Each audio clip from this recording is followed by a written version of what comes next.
Hello students, welcome to physics Wallah. So ಈ ವಿಡಿಯೋಲ್ಲಿ ಈ ಕೊಟ್ಟಿರೋ ಡೆಫಿನೆಟ್ ಇಂಟಿಗ್ರಲ್ಸ್ ಟಾಪಿಕಿಂದ ಏನು ಕ್ವಶನ್ ಇದೆ, ನಾವು ಯಾವ ರೀತಿ ಸಾಲ್ವ್ ಮಾಡಬಹುದು ಅಂತ ಈ ವಿಡಿಯೋಲ್ಲಿ ಅರ್ಥ ಮಾಡಿಕೊಳ್ಳೋಣ.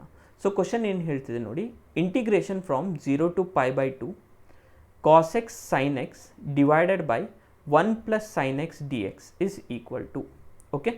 So integral 0 to π/2 cos x sin x divided by 1 plus sin x dx, ಇದನ್ನು ಇಂಟಿಗ್ರೇಟ್ ಮಾಡಿದಾಗ ನಮಗೆ ಏನು ಆನ್ಸರ್ ಸಿಗುತ್ತೆ ಅಂತ ನಾವು ಕಂಡುಹಿಡಿಬೇಕು. ಓಕೆ ಸ್ಟೂಡೆಂಟ್ಸ್, ಸೊ ಈ ಕ್ವಶನ್ ಸಾಲ್ವ್ ಮಾಡಲಿಕ್ಕೆ ನಾನು ನಿಮಗೆ ಇಂಪಾರ್ಟೆಂಟ್ ಒಂದು ಕಾನ್ಸೆಪ್ಟ್ ಅಂತ ಹೇಳ್ತಿದ್ದೀನಿ.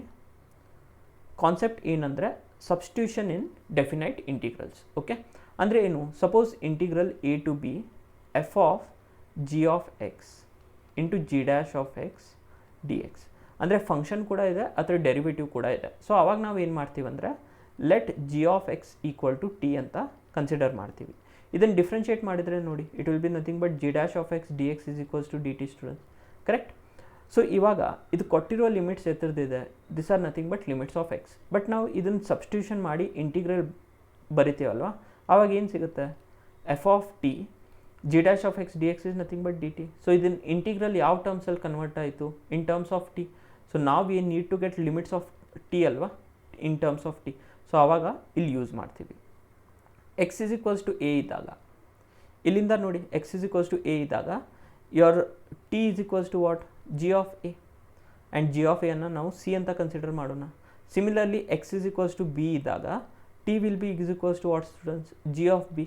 ಅದನ್ನು ನಾವು ಏನಂತ ಕನ್ಸಿಡರ್ ಮಾಡೋಣ, ಡಿ ಅಂತ ಕನ್ಸಿಡರ್ ಮಾಡೋಣ, ಕರೆಕ್ಟ್. ಎಕ್ಸ್ ಇದಲ್ಲಿ just we need to substitute a. So ಆವಾಗ ಏನು ಸಿಗುತ್ತೆ, t is equals to c to d. Okay, so ಆವಾಗ we will solve this question and then integrate. Okay, understood students.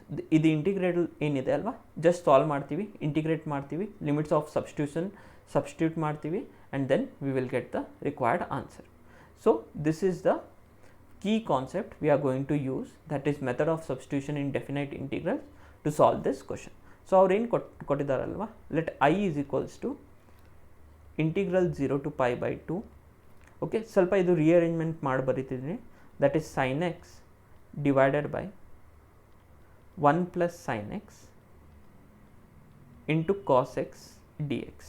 So ನಾ ಏನು ಮಾಡ್ತಿದ್ದೀನಿ ಅಂದರೆ let 1 plus sin x be equal to t ಅಂತ ತಗೋತಿದ್ದೀನಿ. ಸೊ ಡಿಫ್ರೆನ್ಷಿಯೇಟ್ ಮಾಡಿದರೆ ಏನು ಸಿಗುತ್ತೆ, I will get cos x d x equal to d t, correct ಅಲ್ವಾ. ಇಲ್ಲಿಂದ ನೋಡಿ sign x is nothing but what students, sine x is nothing but t minus 1. ಇವಾಗ limit of ಇಂಟಿಗ್ರೇಷನ್ಸನ್ನು ನೋಡಿ ಏನಾಗುತ್ತೆ ಅಂತ. So from here limits of integration, ನಿಮ್ಮದು ಇದು ಎಕ್ಸ್ ಲಿಮಿಟ್ಸ್ ಕೊಟ್ಟಿದ್ದಾರೆ. ಎಕ್ಸ್ ಇಸ್ ಈಕ್ವಲ್ಸ್ ಟು 0 ಇದ್ದಾಗ your t value ಏನಾಗುತ್ತೆ ನೋಡಿ, x is equals to 0 if I substitute over here, sin 0 is nothing but 0, so t value will be equals to 1. And if I take x value as equals to π/2, sin π/2 1 ಆಗುತ್ತೆ, 1 plus 1 is 2, so t value will be 2. So now by substitution we have I is equals to integral 1 to 2, okay.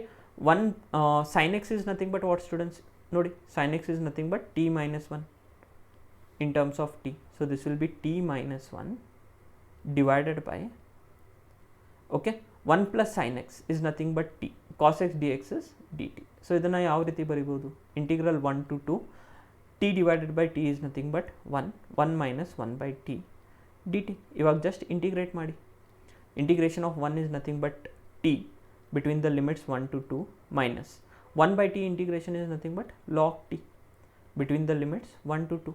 So substitute ಮಾಡಿದರೆ it will be nothing but upper limit is 2, lower limit is 1, 2 minus 1 is 1, minus here it will be log 2 minus log 1.